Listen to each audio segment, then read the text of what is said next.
Na araw mga brad. So, I'm back.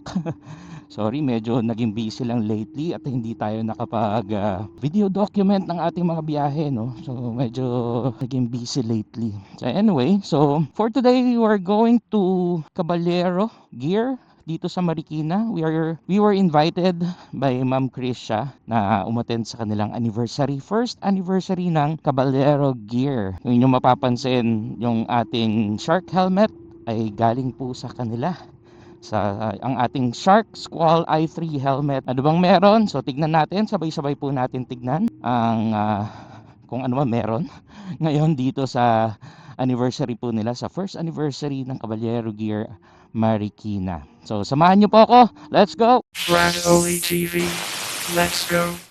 So yun, habang tayo ay natatraffic, so bakit nga ba Shark ang napili kong helmet? Tayo syempre, as owner, as a motorcycle rider, ang priority is of course safety, which is magsuot ng proper safety helmet, which is ito yung ating mga pinipili, no? Lalo na pag mga long ride, so lagi kong sinusuot is full face. So upon research, syempre gusto natin yung mapagkakatiwalaang brand. So isa sa mga na-research ko na brand was etong ang Shark helmet. So in terms of global presence, yan, so nakita nyo rin siyang suot sa MotoGP, di ba? So itong brand na to, not specifically this helmet but the brand. So syempre doon mo makikita yung, of course, the standards, di ba? And speaking of safety, isa sa mga nagustuhan ko rito sa Shark helmet is yung kanyang LED lighting, no? Yung mga pag mag-stop ka, magbe-brake light din siya, no? So meron siyang technology to do that. Of course, isa sa magandang investment talaga for motorcycle riding is of course proper safety gear, no? Helmet, gloves. So although hindi na ako nag-gloves ngayon kasi medyo malapit lang naman. Normally pag dito lang ako sa amin sa Marikina, tayo yung naka half face helmet. So for convenience, syempre sa mga tinignan din natin, alam naman natin na ang electric motorcycle talagang napaka-responsive. So in terms of acceleration, ay talaga naman.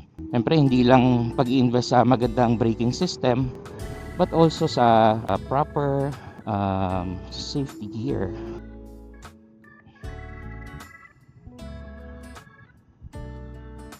Kaya rin ako pupunta dahil meron palang ano rito, may special discount sila, 30%.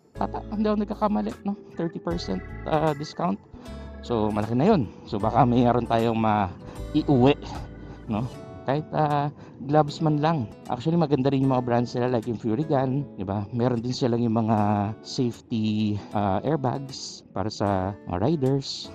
Medyo malapit na rin naman tayo. Ayan. Yeah, go electric. Tingnan nyo naman kung gaano kausok ang usok nitong truck na to. Pollution. So yan mga gandaan sa electric. Nakakabawas tayo sa air pollution. Okay, so medyo malapit na tayo eh. Yun. Ito na ang ating. Pwede po. Yun oh, si Ma'am Crisio. Hi ma'am. Oh.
Good evening, Caballero.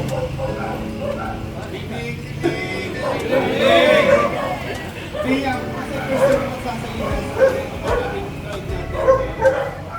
Una-una sa lahat, maraming salamat sa pagpunta nyo. First year natin, kami ng shop. Ito, marami. Nag-start tayo medyo konti. Natutuwa ako na sobrang dami na ng community ng Caballero RV natin. Hindi ko na isa-isayin kayo lahat. Sobrang thank you sa pagpunta. So, yun. So, tapos ang event ng Caballero Gear Marikina. So, congratulations po sa team ng Caballero Gear headed by Mr. Ben. Ayan. So, 1 year na po ang Caballero Gear. So, yun po sa mga kung gusto nyo po ng mga shark helmets, of course, dyan po. Pwede po kayong kumontak po sa kanya sa page nila. And maraming klaseng shark helmets, no? Not only for daily use, meron din sila mga pang hardcore, mga pang GP. Kakatuwa naman. At meron tayong mga bagong nakilala from the event, of course, mga vloggers ng mga motorcycle.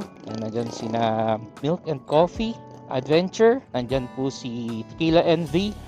Yan po. Of course, nandyan din si Pugad Photography. Yung mga nakilala natin during the event. Well, salamat po sa lahat ng nakatapos nitong video na to. And don't forget to like, follow, share, subscribe my YouTube channel, my social media pages and channels. So, meron po tayo sa TikTok, sa Facebook, and sa YouTube. Again, maraming salamat po sa mga nakatapos. Ride safe to everyone. I'm your Brad Oli TV. Bye-bye!